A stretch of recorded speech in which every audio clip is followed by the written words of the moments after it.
Good morning, students. Today in this video we are going to read about noun, and we are going to read what is noun, what is its types or its kind and its uses.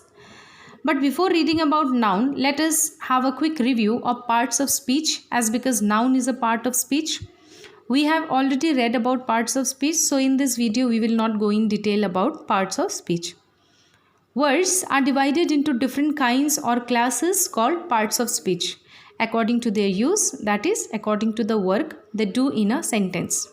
The parts of speech are 8 in numbers, that means there are 8 parts of speeches, and those are noun, adjective, pronoun, verb, adverb, preposition, conjunction, and interjection.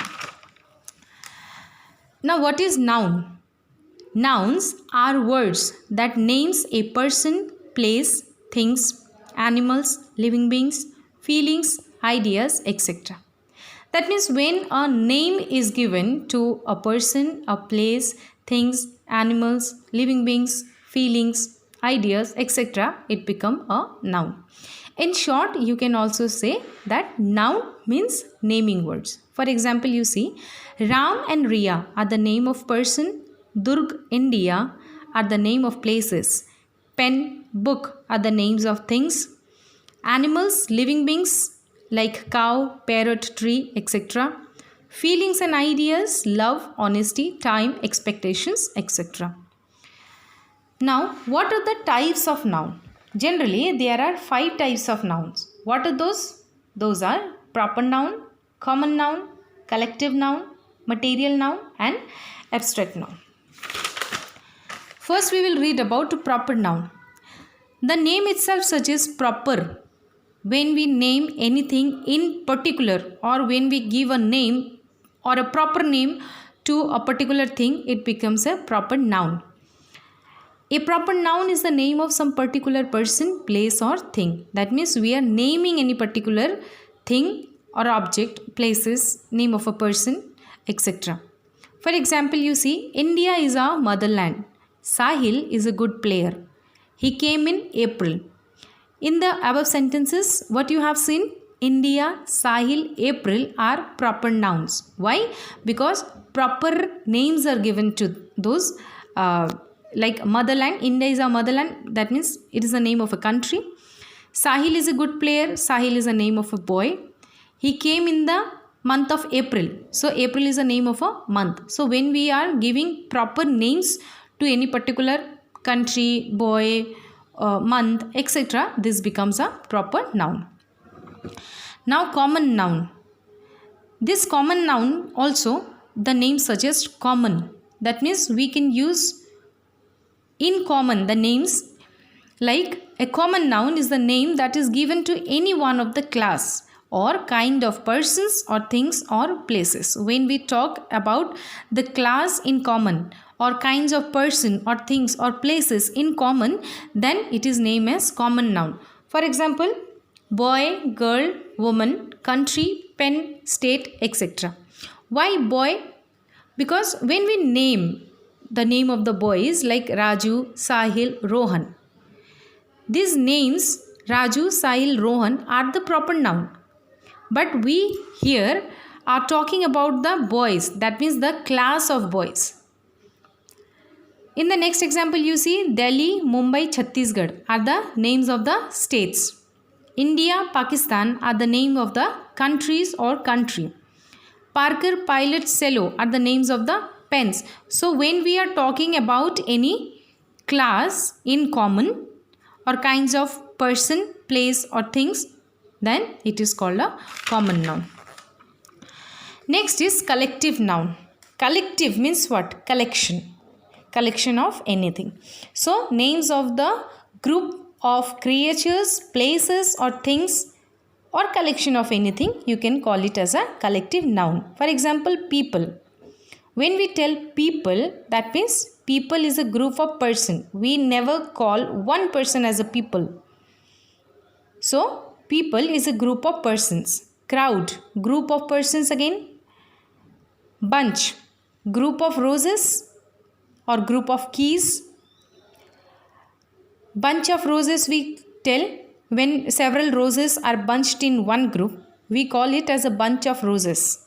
Fleet of ships, that means group of ships. Here is one note, like people and peoples.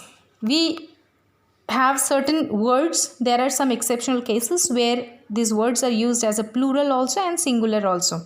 But there are some words where we use only the plural word. Suppose people. When we talk about people, we never use is. We always use are. So people or peoples, if you write, we write are. Then people are gathered in the field. Peoples from Durg and Nagpur are gathered in the field. Why here people and here peoples are given? In the first sentence, you can see that people are gathered in the field. That means a group of persons are gathered in the field. Here we have used S. So why you have used peoples here? When we are talking about two groups of persons, like suppose people from Durg and Nagpur, that means two group, one group from Durg and one group from Nagpur. When we are talking about two group, we term it as peoples. We add S. But when we are talking about only one group, we always use people, but not S. But people or peoples, when we write, this word are always used with plural form. Next is crowd and crowds. When we talk about crowd, we use is, and when we talk about crowds, we use are. Here also, same as first, like when we are talking about one group of person, then it is called crowd. When we are talking about two or more than two groups of person, we call it as crowds, and in that place we use are. Similarly, state, we use singular. Country is, fleet is. In the last two examples, as I told you, when we are talking about one group, we use singular number, and when we are talking about two groups or more than two groups, we use plural number. Next is material noun.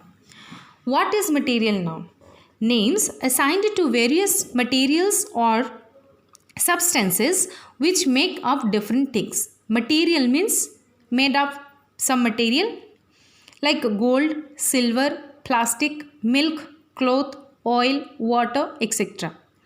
We normally tell golden ring. Golden ring means a ring which is made of gold. Silver anklet, silver glass or silver utensils, that means the things which are made up of silver.